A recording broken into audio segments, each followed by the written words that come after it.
French schools send home dozens of Muslim schoolgirls for refusing to remove their abayas on first day of term, defying classroom ban on Islamic dress. French schools sent dozens of girls home for refusing to remove their abayas, an overgarment from the shoulders to the feet worn by Muslim women on the first day of the school year, a government minister said on Tuesday. Defying a ban on the Muslim dress, nearly 300 girls showed up on Monday morning wearing an abaya. Education Secretary Gabriel Attal told the BFM broadcaster most agreed to change out of the dress, but 67 refused and were sent home, he said. The government announced last month it was banning the abaya in schools, saying it broke the rules on secularism in education that have already seen Muslim headscarves banned on the grounds they constitute a display of religious affiliation. The move gladdened the political right, but the hard left argued it represented an affront to civil liberties. Announcing the ban last month, Attal said at the time, "When you walk into a classroom, you shouldn't be able to identify the pupil's religion just by looking at them. I have decided that the abaya can no longer be worn in schools." Today,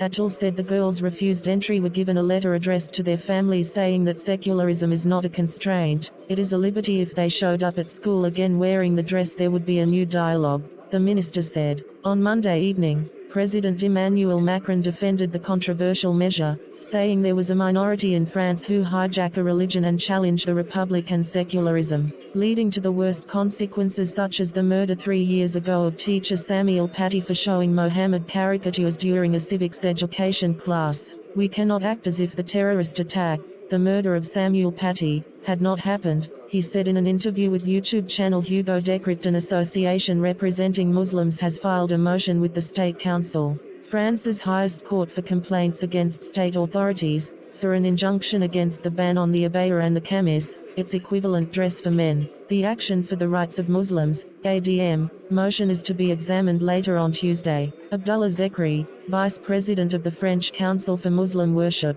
said last month the abaya has never been a religious symbol and should not be banned. He said the ban was yet another example of politicians using dress favored by women and girls to attack some 5 million Muslims living in France. "I think the minister could have asked the opinion of religious leaders," said Mr. Zekri. "For me, the abaya is not a religious dress, it is a form of fashion. If you go to some stores, you find abayas. It's a long and loose dress at the same time. It has nothing to do with religion." A law introduced in March 2004 banned the wearing of signs or outfits by which students ostensibly show a religious affiliation in schools. This includes large Christian crosses, Jewish kippahs and Islamic headscarves. Unlike headscarves, abayas occupied a grey area and had faced no outright ban until now.